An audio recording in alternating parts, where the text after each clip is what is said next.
Millions of men across Indonesia wake up every Friday, prepare for the mosque, and quietly adjust a piece of black velvet on their heads. It is a quiet, expected part of the weekly routine. But in the 1920s, this same piece of clothing was enough to mark you as a target for Dutch colonial intelligence. Detention records from the era show that the authorities viewed the cap as a badge of subversion. To the Dutch, the velvet reflected an organized political identity they were desperate to suppress. How did a simple piece of folded fabric evolve into a direct challenge to centuries of colonial rule? When you wear a black peci today, you are carrying the physical history of that defiance. This history begins with a journey over 1,000 years ago. Long before it was called a peci or a sanko, the tradition of covering the head traveled with Arab and Indian merchant caravans across the Indian Ocean and into the archipelago. For centuries, it served as an unassuming burqa of Islamic faith. It was a practical, everyday local substitute for the more cumbersome turban, used by communities to signal their shared belief.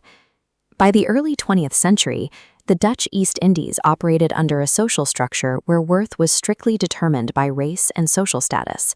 Clothing enforced these divides. If you wore a traditional Javanese blancon, the specific folds and fabric signaled your exact social standing and feudal rank. It was impossible to hide your place in the hierarchy. In 1916, the political leader HOS Cokroaminoto chose the black peci for his followers precisely because it lacked these aristocratic ties. It was inexpensive and accessible to anyone, regardless of their birth. Cokroaminoto consciously used the peci to offer a completely different vision of Indonesia, one where religious identity bypassed colonial-era feudalism.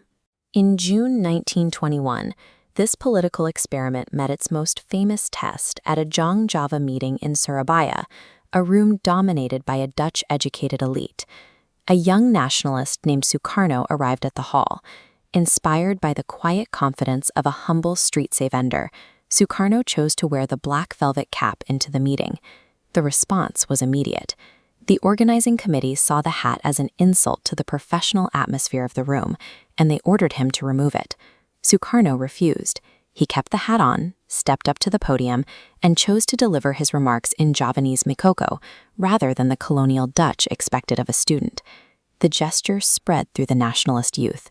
Soon, the black velvet cap became the unofficial uniform for students at the Stovia Medical Academy and members of the burgeoning independence movement.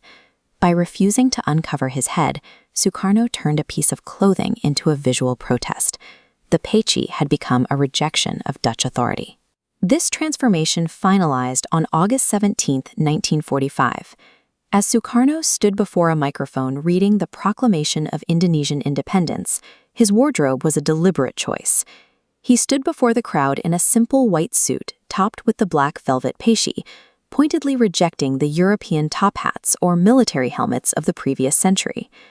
After independence, Soekarno established the peci as a core part of the official presidential uniform. He used it to project an image of dignified authority that belonged strictly to the people rather than the colonizers. The peci acted as a visual bridge, connecting the office of the president to the millions of people who had collectively overturned colonial rule. The object once monitored by colonial police had become the official crown of the new republic. Today, that history of conflict has settled into the background of everyday life. The peci is everywhere, worn by presidents taking their oaths, grooms at weddings, and in contemporary fashion collections. When you see one today, it serves as a physical timeline. It represents a journey from a religious tradition to a national symbol. Folded into this small piece of cloth are centuries of faith and the specific moments where a generation of Indonesians decided to stand their ground. Let us know in the comments what style of peci you usually wear. And as always, thank you for watching.